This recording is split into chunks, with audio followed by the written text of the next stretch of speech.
میں برآمدے میں بیٹھا موبائل استعمال کر رہا تھا۔ آج معمول کا ہی دن تھا۔ اتفاقی طور پر آج کالج سے بھی آف تھا، اسی لیے میں بہت پرسکون تھا جب اچانک میرا موبائل رنگ ہونے لگا تھا۔ کال برابر والی آنٹی کی آئی تھی۔ میں نے جھٹ ان کی کال ریسیو کر لی تھی۔ جب وہ بولی تھیں کیا تم میرے گھر آ سکتے ہو، میں فوراً بولا حکم کریں، ابھی حاضر ہو جاؤں گا۔ میرا لہجہ شیریں تھا۔ یہ واحد خاتون تھی جن کی عزت کرنا میں اپنا اہم فریضہ سمجھتا تھا۔ نہ جانے ان میں ایسی کیا کشش تھی کہ میں جب انہیں دیکھتا تو مجھے اپنا دل ڈوبتا ہوا محسوس ہوتا تھا۔ میں نے موبائل آف کر کے جیب میں رکھا تھا۔ کھڑے ہو کر میں باہر نکلنے لگا تو اچانک مجھے اپنی حالت کا خیال آیا تھا۔ میں فوراً اپنے کمرے میں آیا تھا۔ کہنے کو میری عمر ابھی 20 سال تھی، مگر جم جانے کی وجہ سے میں نے اپنی باڈی بہت اچھی بنا لی تھی۔ میں نے جلدی سے اپنے کپڑے تبدیل کیے تھے۔ بال سیٹ کر کے میں جیسے ہی کمرے سے باہر آیا تو ممی مجھے دیکھتے ہوئے سوالیہ بولی تھیں کہاں جا رہے ہو؟ معلوم ہے نا آج تمہاری خالہ کے گھر جانا ہے۔ میں نے سر کو ہلکی جنبش دی تھی۔ وہ مجھے دیکھتے ہوئے مزید بولی تھیں وقت سے پہلے گھر آ جانا۔ ممی کی بات کو میں یکسر نظر انداز کر چکا تھا۔ ابھی صرف اور صرف میرے حواسوں پر محلے کی وہ خاتون حاوی تھیں جن کو دیکھ کر میں مر مٹا تھا۔ میں باہر پہنچا تو وہ دروازے پر ہی کھڑی نظر آئی تھیں۔ دوپٹہ سر پر اوڑھے وہ مسلسل ہمارے دروازے کی طرف ہی دیکھ رہی تھیں۔ یقیناً وہ میرا انتظار کر رہی تھیں۔ میں جلدی قدم بڑھاتا ہوا ان کے پاس پہنچ گیا تھا جب اچانک وہ اپنائیت سے میرا کان کھینچتے ہوئے بولی کتنی دیر ہو گئی ہے تمہیں بلائے ہوئے اور تم اب آ رہے ہو؟ میں فوراً معزز خواہ لہجے میں بولا تھا معافی چاہتا ہوں، دراصل ممی نے روک لیا تھا، انہیں ذرا کام تھا، آپ حکم کریں کیا چاہیے آپ کو؟ میں ابھی مزید کچھ کہتا جب ایک بچہ ان کی طرف سامان بڑھاتے ہوئے بولا تھا کہ اس دکان پر مجھے چاول نہیں ملے، باقی تو سب سامان لے آیا ہوں۔ میں نے حیرت سے آنٹی کی طرف دیکھا تھا، یعنی انہوں نے میری جگہ کسی اور کو سودا سلف لینے کے لیے بھیج دیا تھا۔ میں فوراً تڑپ کر بولا تھا آپ مجھ سے سامان منگاتی ہیں لیکن آپ نے اس کو کیوں بھیجا؟ اس کو کیا معلوم آپ کون سا سامان استعمال کرتی ہیں؟ ابھی میں مزید کچھ کہتا اس سے پہلے ہی وہ بولی تھیں میں کافی دیر سے تمہارا انتظار کر رہی تھی، میرے مہمان آنے والے ہیں مگر تم آنے کا نام ہی نہیں لے رہے تھے۔ خیر چھوڑو، تمہاری بڑی مہربانی ہوگی، مجھے چاول لا دو، آج جو مہمان آ رہے ہیں وہ میرے لیے بہت عزیز ہیں۔ ان کے چہرے پر بکھری ہوئی مسکراہٹ اس بات کی گواہ تھی کہ واقعی آ جانے والے مہمان ان کے لیے بہت اہمیت رکھتے ہیں۔ میں انہیں دیکھتے ہوئے بولا تھا میں کوشش کروں گا جلدی لانے کی۔ خیریت ہے، کون آ رہا ہے؟ میں جان بوجھ کر بولا تھا۔ ان کے چہرے پر پھیلی ہوئی مسکراہٹ مجھے کافی مشکوک لگی تھی۔ انہوں نے ذرا دوپٹہ درست کیا تھا اور مجھے دیکھتے ہوئے مسکرائی تھیں اور پھر خاموشی سے اندر چلی گئی تھیں۔ ان کی یہ خاموشی مجھے ٹھٹکنے پر مجبور کر چکی تھی۔ یہ کیا معاملہ تھا؟ میری سمجھ سے بالاتر تھا۔ میں خاموشی سے دوسری دکان سے چاول لے آیا تھا۔ ایک لمحے کے لیے دل کیا کہ چاول دیتے وقت ان سے یہ ضرور پوچھوں کہ بتائیں تو صحیح کون آ رہا ہے، مگر میری ہمت نہیں ہوئی تھی۔ میں نے دروازے کو کھٹکھٹانا چاہا تو دروازہ کھل چکا تھا، یعنی وہ دروازہ بند کر کے نہیں گئی تھی۔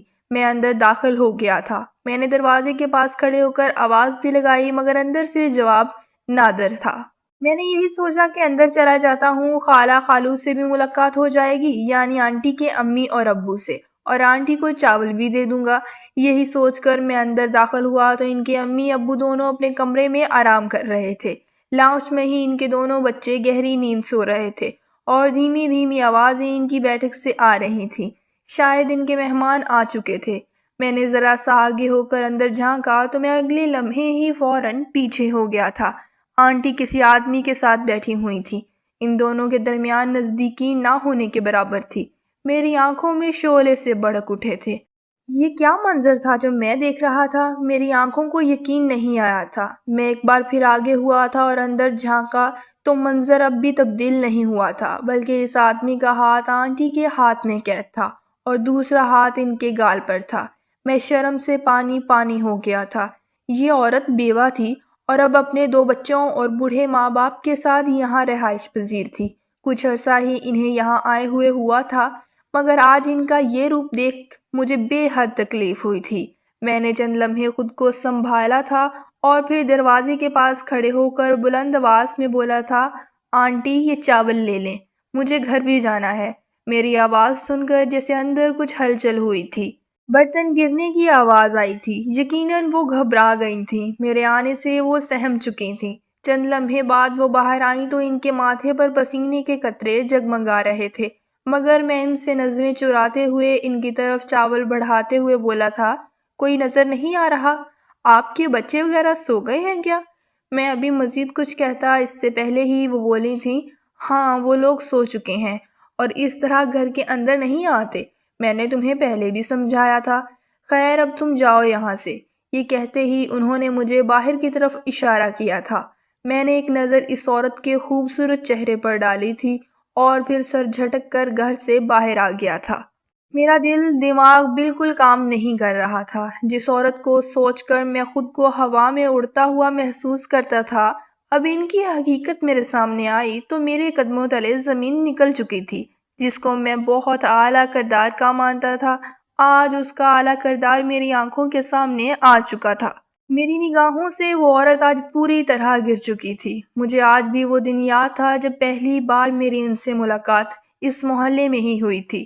ان کو یہاں آئے ہوئے زیادہ عرصہ نہیں ہوا تھا، محض 8 مہینے کا وقت گزرا تھا، مگر یہ 8 مہینے میری زندگی کے بہت حسین ترین دن تھے۔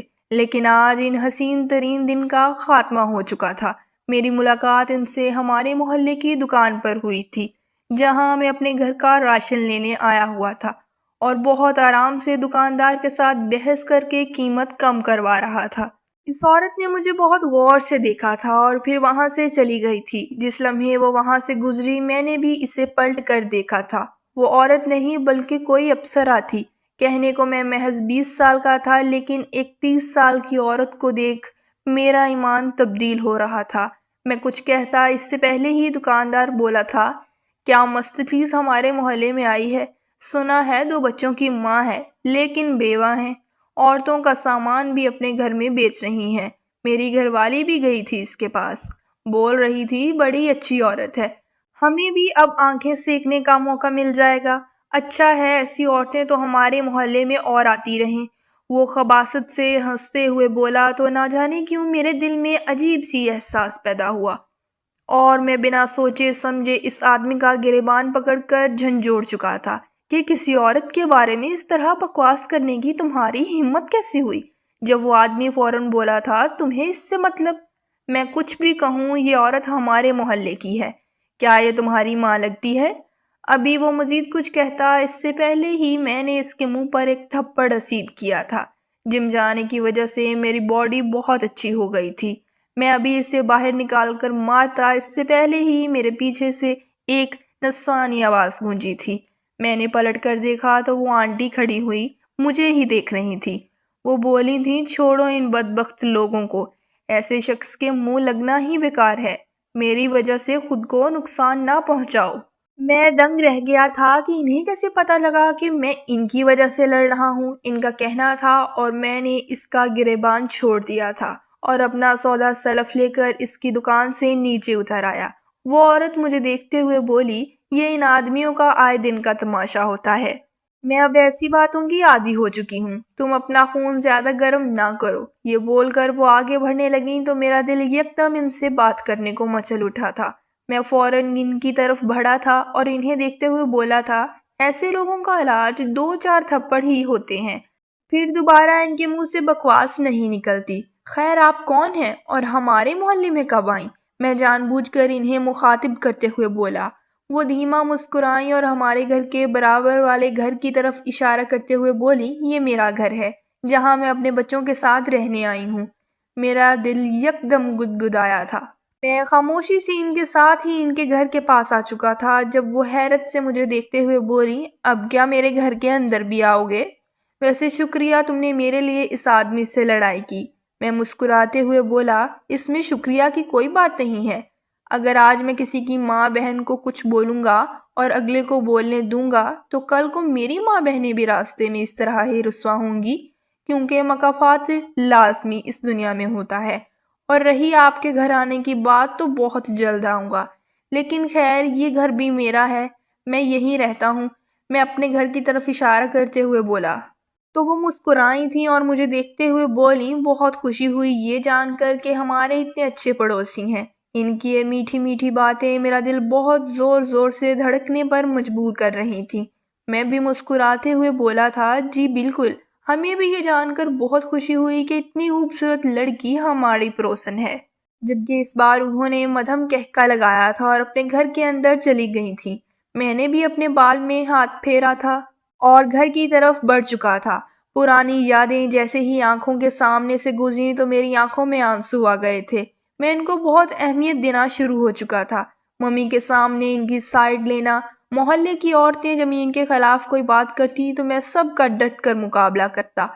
ان کے لیے جدوجہد کرنا، ان کو ان کی پسند کی چیز لا کر دینا، ان کی خدمت کرنا، یہ سب میرا اہم فریضہ بن چکا تھا۔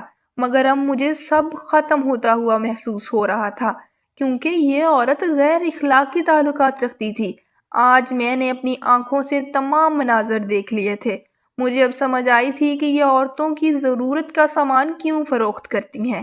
میری آنکھوں میں آنسو آ رہے تھے۔ میں نے خود کو بہت مشکل سے سنبھالا تھا اور پھر اپنے گھر کی طرف بڑھ گیا تھا۔ میں گھر کے اندر داخل ہوا تو ممی خالہ کے گھر جانے کی تیاریاں مکمل کر چکی تھیں اور مجھے دیکھتے ہوئے جلدی سے بولی تھیں کہ جاؤ جلدی سے کپڑے وغیرہ تبدیل کر لو، پھر ہمیں خالہ کے گھر کی طرف نکلنا ہے۔ ان کی بات سن کر میں نے ایک نگاہ ان کے وجود پر ڈالی تھی اور سر نفی میں ہلاتے ہوئے بولا تھا، مجھے کہیں نہیں جانا، میری طبیعت بہتر نہیں ہے۔ واقعی جب انسان کسی کو پسند کر رہا ہو اور پھر ایسا منظر اپنی آنکھوں سے دیکھ لے جو ناقابل قبول ہو تو اس کا دل ٹوٹ جاتا ہے۔ ایسا ہی کچھ حال میرا تھا۔ میری بات سن کر ممی بولی، کیوں؟ تمہاری اس چہیتی آنٹی نے کچھ کہہ دیا ہے یا پھر کسی اور سے جھگڑا کر کے آئے ہو؟ امی کی یہ بات میرے تن بدن میں آگ لگا چکی تھی۔ نہ جانے مجھے کیا ہوا کہ میں نے غصے میں اپنے ہاتھ میں پکڑا ہوا موبائل زور سے زمین پر دے مارا تھا اور ممی کو دیکھتے ہوئے سخت لہجے میں بولا تھا، آج تو آپ نے ایسی واہیات بات کر لی ہے، آئندہ کے بعد اگر آپ نے اس طرح کی کوئی بھی بات کی تو مجھ سے برا کوئی نہیں ہوگا۔ آپ نے میری ذات کو مذاق بنا دیا ہے۔ سب معلوم ہے اپنی بہن کے گھر جا کر بھی آپ اس طرح کی ہی بیہودہ بات کریں گی، اسی لیے میں آپ کے ساتھ جانا ہی نہیں چاہتا۔ یہ بول کر میں اندر آ گیا تھا۔ میرا دل بہت اداس ہو رہا تھا۔ نہ جانے کیوں مجھے یہ منظر بالکل بھی ہضم نہیں ہو رہا تھا۔ میری آنکھوں کے سامنے نہ جانے کیسے کیسے پل آ رہے تھے جو میں نے ان کے ساتھ گزارے تھے، مگر آج سب کچھ چکنا چور ہو گیا تھا۔ باہر سے ممی کی آوازیں آنا شروع ہو گئی تھیں جو مجھے ساتھ چلنے کے لیے بول رہی تھیں اور ساتھ میں موبائل توڑ دینے پر ڈانٹ بھی رہی تھیں، لیکن میں نے دروازے کو اچھی طرح بند کر لیا تھا تاکہ میری طرف کوئی بڑھ ہی نہ سکے۔ کچھ دیر مزید گزری تھی اور پھر ان سب کے جانے کی آوازیں آنا شروع ہو گئی تھیں۔ تھوڑی دیر بعد گھر سے سب ہی جا چکے تھے۔ چند لمحے میں اپنے کمرے میں ایسے ہی لیٹا رہا تھا اور پھر کچھ سوچ کر اوپر چھت کی طرف بڑھ گیا تھا، مگر میں جانتا ہی نہیں تھا کہ آج میری آنکھوں کے سامنے کیسا منظر آنے والا ہے۔ میں چھت پر پہنچا تو دھوپ اپنے جوبن پر تھی۔ میں قدم بقدم چلتا ہوا آنٹی کے گھر کی چھت کے پاس آ گیا تھا۔ ریلنگ پر کھڑے ہو کر جب میں نے ان کے برآمدے میں جھانکا تو میرے 14 طبق روشن ہو گئے تھے۔ آنٹی اس آدمی کے گلے لگی ہوئی تھیں جبکہ وہ آدمی ان سے دور ہونے کی کوشش کر رہا تھا، یعنی آنٹی ہی تھیں جو یہ حرکتیں کر رہی تھیں۔ مردوں سے خفیہ ملاقات کر کے ان کو پھنسا رہی تھیں اور پیسہ بنا رہی تھیں۔ مجھے اب سمجھ آیا تھا کہ اتنی آسانی سے ان کے گھر میں پیسہ کہاں سے آ جاتا ہے، ان کا گھر کیسے چلتا ہے۔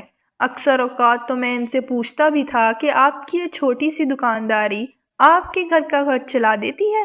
آپ ہو، آپ کے بچے ہیں اور پھر 2 بوڑھے ماں باپ، ان کی دوائیوں کے بھی خرچے ہوتے ہیں، لیکن آپ بہت بآسانی سارے کام کر لیتی ہیں۔ میری یہ بات سن کر وہ ہنس دیتی تھیں اور آج مجھے ان کی اس ہنسی کا مطلب بخوبی سمجھ آ گیا تھا کہ یہ اپنے دل میں کتنا گند رکھتی تھیں۔ کافی دیر تک میں کھڑا ان کو غصے سے گھورتا رہا تھا اور پھر نیچے آ گیا تھا۔ پورا دن معمول کے مطابق گزرا تھا، لیکن میرا دل دماغ بالکل کام نہیں کر رہا تھا۔ میں نے آج پورا دن ہی کچھ نہیں کھایا تھا۔ شام 9 بجے کے قریب ممی پاپا اور بھائی بہن آ چکے تھے۔ سب نے خالہ کے گھر دعوت اڑائی تھی۔ ممی میرے لیے وہاں سے کھانا لائی تھیں، لیکن میرا دل ہی نہیں تھا کہ میں کچھ کھاؤں۔ ایسا لگتا تھا جیسے دل مردہ ہو چکا ہے۔ جب انسان کسی پر یقین رکھتا ہو اور اس کا یقین اس طرح چکنا چور ہو جائے تو تکلیف ہونا بنتی ہی ہے، لیکن میرے دل میں یہ خیال بھی آتا تھا کہ میں کسی روز آنٹی کو ایسے رنگے ہاتھوں پکڑوں کہ وہ ہمارا محلہ چھوڑ کر چلی جائیں۔ اب میں نے بھی یہ فیصلہ کر لیا تھا کہ اس کے لیے مجھے ان کے قریب رہنا ہی پڑے گا تاکہ ان کی اصل حقیقت سامنے آ سکے۔ میں رات کو جلدی لیٹ گیا تھا۔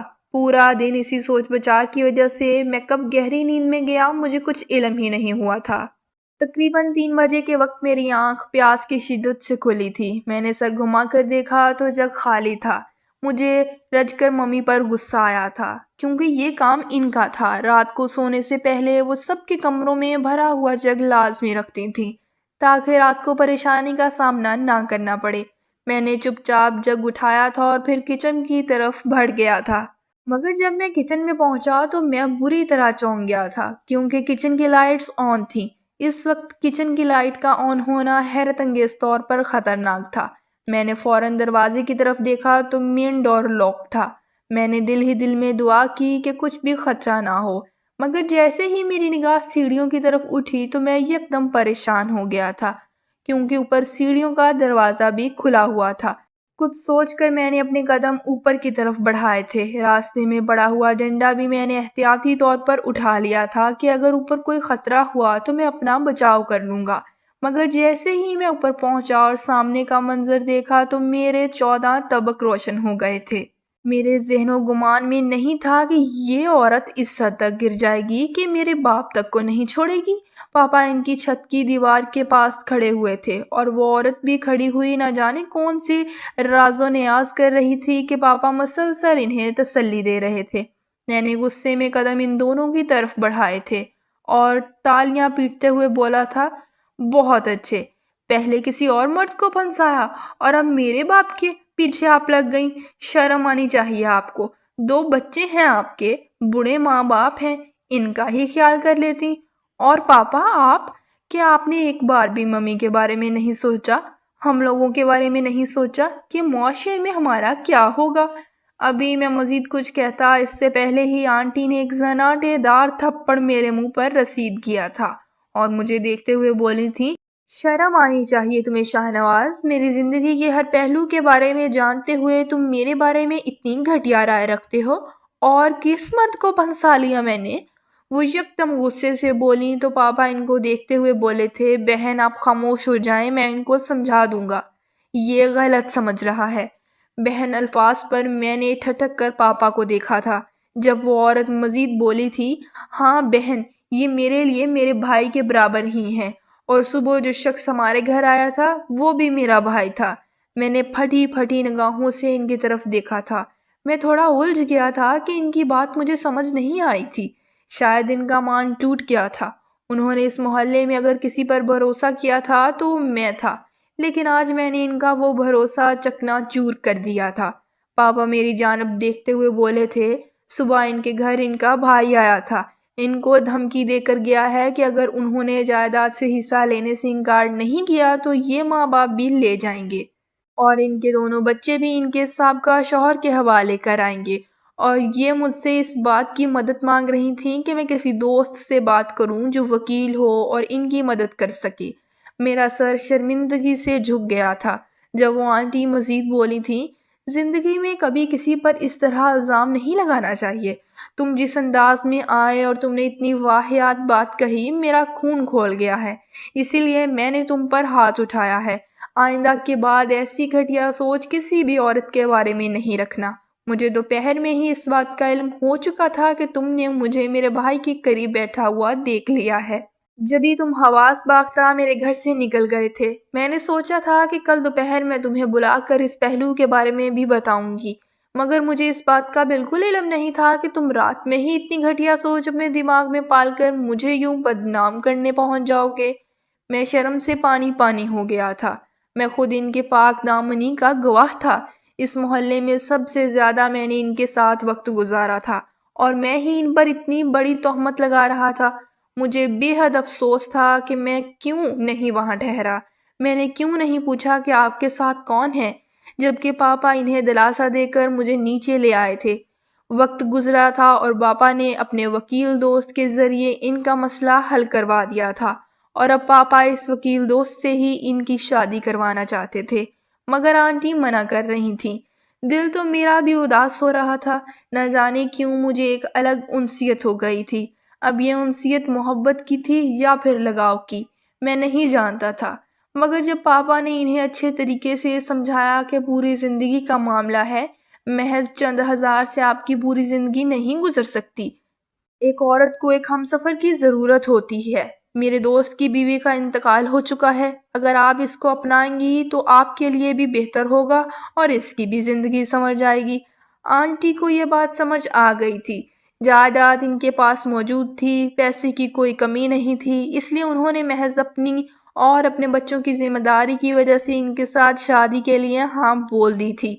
میں سب کو ایک سبق دینا چاہتا ہوں، بعض اوقات آنکھوں دیکھا بھی سچ نہیں ہوتا، اس لیے بہتر ہے کہ اچھے سے جانچ پڑتال کر لی جائے اور پھر فیصلہ لیا جائے کہ کون غلط ہے اور کون صحیح۔